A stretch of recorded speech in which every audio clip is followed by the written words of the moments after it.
Immortalité et vie bonne, peut-on avoir les deux? Écrit par Nîmes. Le désir de prolonger la vie et devenir immortel est présent dans le cœur des hommes depuis qu'ils ont pris conscience de leur propre fin, leur conférant ainsi la particularité qui en fait des Daseins et de guerriers angoissés. On note des traces de cette quête dès le premier épique qui nous soit parvenu, celui de Gilgamesh, qui, observant la mort de son ami Enkidu, prend conscience que, tout roi puissant qu'il est, la mort sera pour lui aussi une fin inéluctable. Il se lance alors dans une course folle contre les dieux afin de trouver le secret de l'immortalité. Cette dernière se soldera par la révélation prodiguée par Utnapishti lui indiquant que le secret pour devenir immortel pour un mortel est de faire en sorte qu'on ne nous oublie pas. Est-ce là le domaine d'un roi? Lui demande Utnapishti.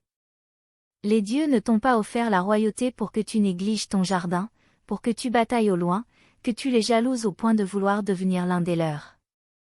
Tu as mieux à faire. Tu es un homme, alors fais régner l'homme.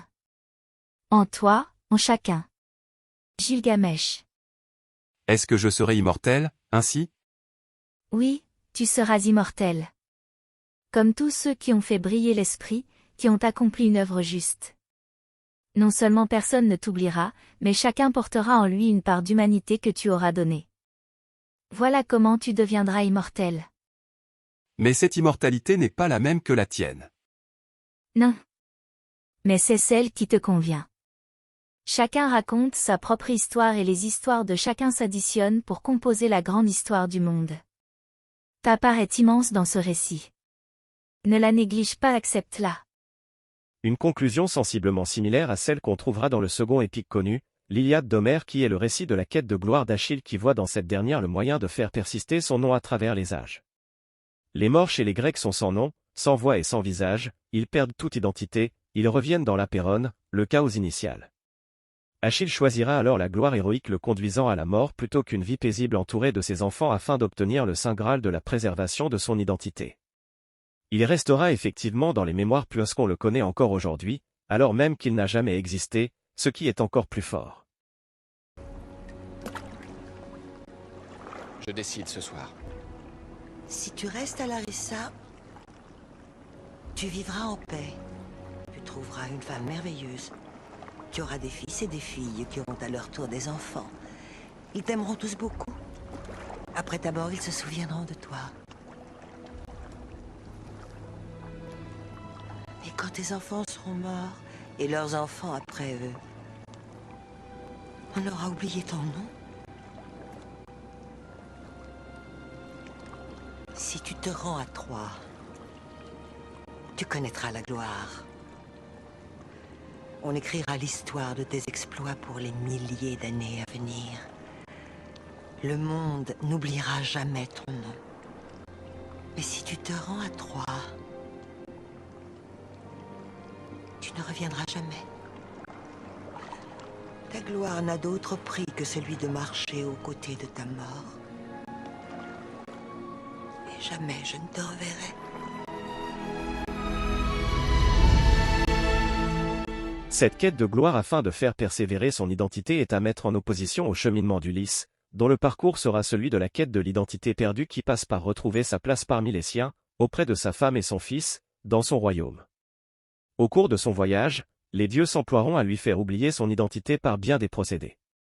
Entre autres, Calypso tentera de lui faire oublier Ithaque, sa femme, son fils en lui offrant ses charmes charnels à longueur de journée, avant de lui proposer l'apothéose, l'immortalité transformant un mortel en immortel, à la condition qu'il accepte de rester sur son île avec elle. L'île étant elle-même une sorte de paradis sur terre.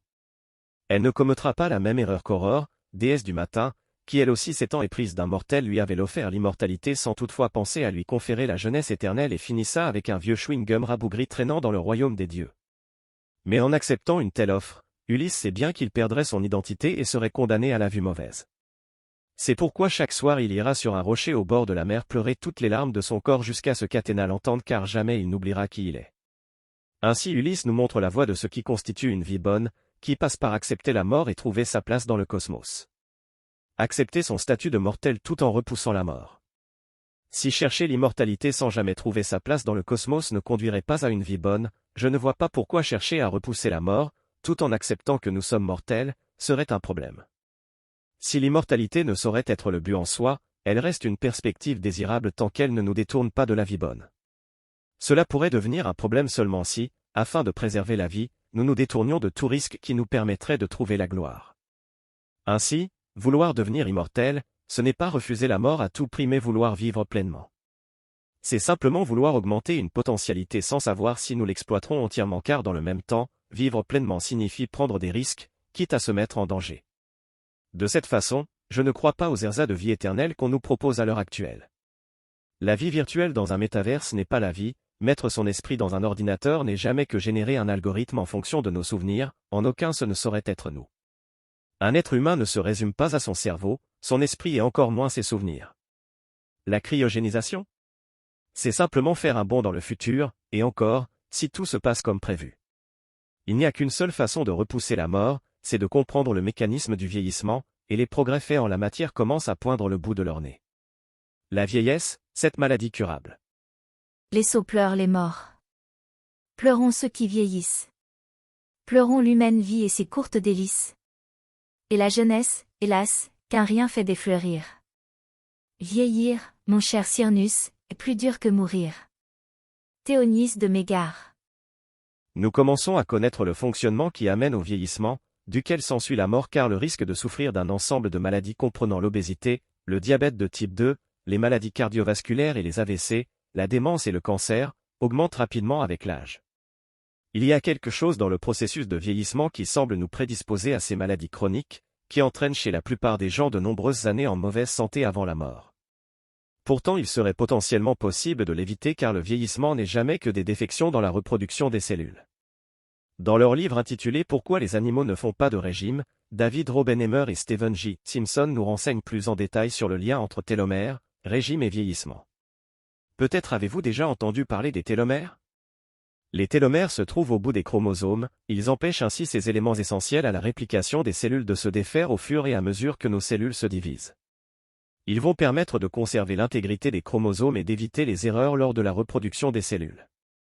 Mais au fur et à mesure, les télomères se raccourcissent, occasionnant ainsi une augmentation des erreurs de division cellulaire qui conduisent au vieillissement. Il semblerait donc que conserver des télomères le plus long possible permettrait de ralentir le vieillissement. Bonne nouvelle, on connaît des pistes pour atteindre ce but. Une étude de Raoul Gorkan sur des souris a mis en avant que le régime auquel elles étaient soumises et tout spécialement le ratio de protéines avait des conséquences directes sur la taille des télomères et leur durée de vie. Les souris suivant le régime pauvre en protéines et riche en glucides avaient des télomères plus longs et vivaient plus longtemps, contrairement aux souris mises au régime riche en protéines et pauvre en glucides, qui avaient des télomères plus courts et vivaient moins longtemps. Phénomène intéressant, une étude a mis à jour combien de mutations en moyenne entraînent la mort chez les mammifères. Ce nombre est le même pour tous les mammifères et il est de 3200 mutations. La durée de vie est liée à la vitesse de mutation. Plus les animaux vivent longtemps, moins ils subissent de mutations chaque année. Les chiens ont 249 mutations annuelles, les lions 160 et les girafes 99, contre 47 pour les humains. D'où le secret des années de chien qui vise à convertir l'âge d'un chien en âge humain pour ce que cela signifie. Alors, est-ce que l'anti-vieillissement est du bullshit ou est-ce que certains d'entre nous vivront vraiment 1000 ans ? On a déjà fait des progrès énormes dans l'anti-vieillissement. On s'est inversé l'effet de vieillissement à l'échelle cellulaire, les premiers médicaments qui tuent les vieilles cellules et combattent le processus de sénescence ont passé les premiers tests sur des humains et on a réussi à redonner les capacités cognitives d'une personne de 20 ans à des personnes âgées avec une stimulation électrique. Enfin, ces chercheurs israéliens ont réussi à imprimer en 3D un cœur fait de tissu humain, ce qui ouvre le champ d'un possible remplacement d'organes. Il est alors très probable qu'on parvienne à allonger la durée de vie. Jusqu'à 1000 ans ? Je ne sais pas, mais est-ce seulement souhaitable ? Le compromis entre la vie longue et la descendance. Cependant, David Robenheimer et Stephen J. Simpson nous indiquent qu'on observe un phénomène pernicieux qui va nous placer encore une fois devant ce choix de l'immortalité ou de la vie bonne. Au cœur de notre physiologie se trouvent deux voies biologiques opposées. Ensemble, elles orchestrent deux processus vitaux très différents dans l'ensemble du règne animal. Nous appellerons l'un de ces deux réseaux la voie de la longévité et l'autre est la voie de la croissance et de la reproduction. On observe dans le règne animal que les organismes ayant un régime avec un ratio pauvre en protéines vont augmenter leur durée de vie mais vont faire moins d'enfants. Au contraire, ceux avec un régime riche en protéines vont vivre moins longtemps mais faire plus d'enfants. Ces deux systèmes s'inhibent l'un l'autre. Quand l'un des deux est activé, l'autre est désactivé, et vice-versa. Quand la nourriture et les nutriments viennent à manquer, la voie de la longévité entre en jeu et le système de croissance et de reproduction est mis en veille. Les systèmes de réparation et d'entretien des cellules et de l'ADN sont activés pour que l'animal reste en forme en attendant que son environnement change et que la nourriture redevienne abondante afin de pouvoir atteindre son objectif évolutif de reproduction. D'ici là, il demeure à l'abri au cours d'une période qui peut se prolonger. Si le monde ne change pas et que les nutriments nécessaires pour déclencher les systèmes de croissance et de reproduction restent rares, l'animal connaîtra une longue vie sans descendance. Mais lorsque la nourriture est abondante et qu'il y a suffisamment de protéines, la voie de la longévité est mise en veille et celle de la croissance et de la reproduction s'active. Dans ce cas, l'organisme se met à fabriquer de nouveaux tissus, mais en même temps, il fait baisser le niveau d'activité des systèmes qui protègent et réparent l'ADN, les cellules et les tissus qui subissent usure et dommages. Pour beaucoup d'entre nous aujourd'hui, ce choix n'est en rien un dilemme. Notre époque refusant l'enfantement, alors nos contemporains verraient sûrement là une façon de faire d'une pierre deux coups en choisissant de vivre plus longtemps, en meilleure santé et, cerise sur le gâteau, sans enfants. Je ne suis pas de ceux-là, et je crois que faire des enfants est la chose la plus importante pour un être humain en ce laquelle participe à la sélection de l'information, via le processus de sélection naturelle, nécessaire au progrès. Mais ai-je raison? Peut-on redéfinir ce qu'on appellera une vie bonne aujourd'hui? Cet audio vous a plu? Abonnez-vous à notre chaîne afin de recevoir tout notre contenu et soutenez-nous sur Tipeee, le lien est dans la description.